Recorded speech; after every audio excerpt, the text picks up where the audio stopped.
ಭಾರತೀಯರಿಗೆ ದಸರಾ ಹಬ್ಬಕ್ಕೆ ಬಂಪರ್ ಕೊಡುಗೆ ನೀಡಿದ ಕೇಂದ್ರ ಸರ್ಕಾರ. ಜಿಎಸ್ಟಿ ಸರಳೀಕರಣಕ್ಕೆ ಮುಂದಾದ ಕೇಂದ್ರ ಸರ್ಕಾರ. ಜನಸಾಮಾನ್ಯರ ಹೊರೆಯನ್ನು ತಗ್ಗಿಸಿದ ಮೋದಿ ಸರ್ಕಾರ.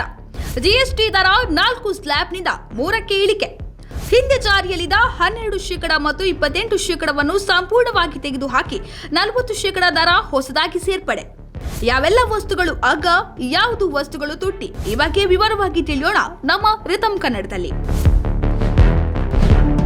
ಸ್ನೇಹಿತರೆ, ಸ್ವಾತಂತ್ರ್ಯೋತ್ಸವ ದಿನದಂದು ಕೆಂಪುಕೋಟೆಯಲ್ಲಿ ಪ್ರಧಾನಿ ನರೇಂದ್ರ ಮೋದಿ ಅವರು ಮಾಡಿದ ಭಾಷಣದ ಆಶಯದಂತೆ ಜಿಎಸ್ಟಿ ದರದಲ್ಲಿ ಭಾರೀ ಬದಲಾವಣೆಯಾಗಿದೆ. ಈ ಮೂಲಕ ದೇಶದ 140 ಕೋಟಿ ಭಾರತೀಯರ ಮುಖದಲ್ಲಿ ಕೇಂದ್ರ ಸರ್ಕಾರ ಮಂದಹಾಸ ಮೂಡಿಸಿದೆ. ನಿನ್ನೆ ನಡೆದಿದ್ದ ಜಿಎಸ್ಟಿ ಕೌನ್ಸಿಲ್ ಸಭೆಯಲ್ಲಿ ಪ್ರಸ್ತುತ ಇರುವ ಜಿಎಸ್ಟಿ ತೆರಿಗೆ ವ್ಯವಸ್ಥೆಯನ್ನ 4ರಿಂದ 3ಕ್ಕೆ ಇಳಿಸಿದೆ.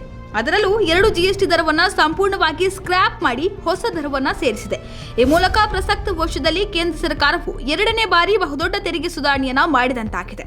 ಈ ಮೊದಲು ಆದಾಯ ತೆರಿಗೆ ವ್ಯವಸ್ಥೆಯಲ್ಲಿ ಸುಧಾರಣೆಯನ್ನ ಮಾಡಿದ್ದನ್ನ ನಾವೆಲ್ಲ ನೆನಪಿಸಿಕೊಳ್ಳಬಹುದಾಗಿದೆ.